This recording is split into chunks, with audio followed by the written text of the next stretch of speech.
We now go to the Diaspora, where our reporter Deirdre Thomas spoke with some Jamaicans who have been worried about their family members back home. There's a quiet kind of tension here in New York City. Jamaicans are worried, watching, waiting, and praying as Hurricane Melissa bears down on the island. I'm a little bit scared, I'm a little bit worried, but I'm also a little bit hopeful because, over the years we've always heard we're getting a storm, and God has some way always, protected us. Have you spoken to your family since? Yes, I was not so long on the phone.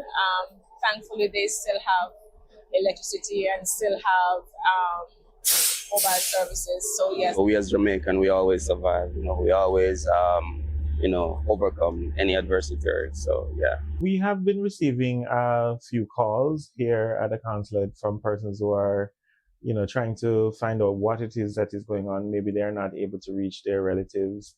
I'm not sure if in their area the network is down, but we have gotten a few calls. But most of what we have been getting are people who are a little bit anxious. But inside the Jamaica consulate in Manhattan, New York, that tension has, however, turned into action. Community Relations Officer Christopher Benjamin says a high-level meeting was called on Monday. Ambassador Anderson in Washington convened a meeting of all the consulates and honorary consuls here in the United States so that we can start our planning. And we will be having a bigger meeting online with various community members to outline the strategies that we are employing to try and get the collection of aid and supplies going forward. However, Mr. Benjamin says the true response will depend on what Prime Minister Dr. Andrew Holness says is needed. When we look at the playbook that we used for Hurricane Beryl last year, the government had indicated that we didn't need food. What we needed were like first aid supplies, tools, agricultural tools, tents, tarpaulins, and things like that. So that's the messaging that we are going to be putting out there. And of course, if persons want to make donations of cash, that is always acceptable, and we will be taking that. He added that details will soon be released on how Jamaicans abroad can contribute, whether through drop-off points or verified online portals. Even from miles away, the call to help home is never ignored. Reporting from Midtown Manhattan, I'm Deirdre Thomas for TVJ News. Thank you so much, Deirdre. Now we are joined by Oliver Mayer, Jamaica's Consul General to the southeastern United States. And sir, before we get into what you are doing, your own reactions based on what you have seen so far. Well, first of all, I'd just like to extend my sympathies to the families and the businesses that have been impacted. Clearly, there's major damage. We worked actively on Hurricane Beryl last year, mobilized the community, and even though it barely brushed, we had billions of dollars of damage that affected Jamaica.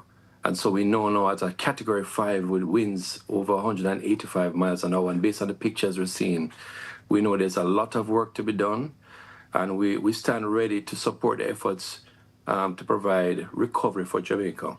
Talk to us about how you have been working with other groups to mobilize that help that you said that we really need at this point.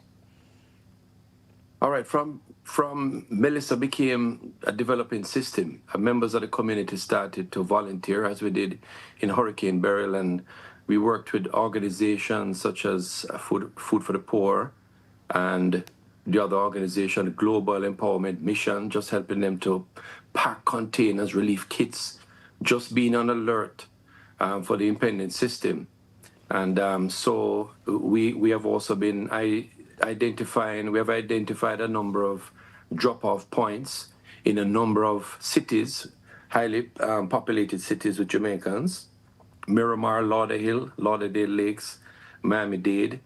We have all identified a number of drop-off points. So using the list from ODPEM, we will start collecting items from as early as this week to position to provide to Jamaica. And in addition to that, we have been communicating, doing several interviews on major networks, just pleading for help for Jamaica. And, we're using the website supportjamaica.gov.jm. And we've gotten a lot of very good support from the major networks, the BBCs, the ABCs, CBS of the world, and they have been supporting. And we have had a number of people from the community, hundreds so far have volunteered, and a number of institutions have called. They're calling around the clock from morning to night, saying they are willing to set up activities to support the relief and the recovery efforts back in Jamaica. I can say the efforts of the diaspora is alive and well, and we are working with the diaspora once again to support Jamaica land we love. Talk to us about the importance of getting the diaspora involved in the recovery. Well, as Jamaicans, we want to get involved. We want to be a part of what's taking place. So we're not forcing anybody. People are calling. They want to help. It's a natural passion that is there. And so what we're doing is channeling that energy. And we have given persons basically 3 ways that they can participate. 1, they can come down to one of the major organizations to volunteer their time. 2, they can provide a monetary contribution, or 3, they can provide items to one of the drop-off points. And 4, they can use Amazon and just order the items and deliver it to one of the organizations, so we have it ready to send to Jamaica. So we have given our diaspora members several options and worked with them. We have had prayer sessions with the community, just praying for Jamaica. And we have also involved the community leaders, so they are part of some of the actions that we're taking, because our people want to be a part of the solutions. They want to be a part of the recovery of Jamaica. They did it in Beryl. In fact, it was Global Empowerment Mission, I believe. Within 2 days of the hurricane, there was relief on the ground. And we had tarps, we had generators, we had relief kits, and working closely with the relevant authorities, we were able to make that happen and to provide the relevant needs of the community. We know it is going to be a long road ahead, and so the appeal has been very strong, just asking the community to be there for us, and they have answered the call.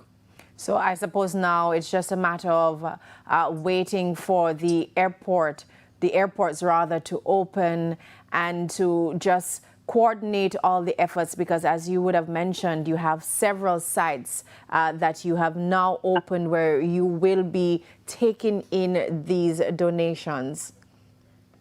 That's correct. And I want to give a big shout out to Hard Rock, the Hard Rock Guitar Hotel right here in Florida. Listen, they have put up the Jamaica colors tonight, and the Jamaicans all over Florida are celebrating. They're sharing the colors. It's a little encouragement after seeing the battering we took today with Hurricane Melissa. Despite the challenges, we are a country of resilience. We look about with Talawa. We know the road ahead is not going to be easy. So we're calling out to the international community to support our efforts. But we know that we will overcome as a people. And, again, I thank all the persons who have been joining in the effort so far. And we look forward to continuing the work as we look to help Jamaica to recover as best as we can at this time.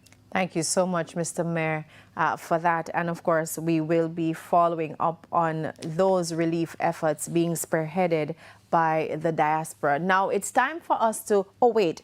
I was told that the Miami Heat National Basketball Association, the NBA team, it has donated $1 million towards the hurricane relief in Jamaica. The team's management made the announcement this afternoon. So a lot of that is happening in the diaspora.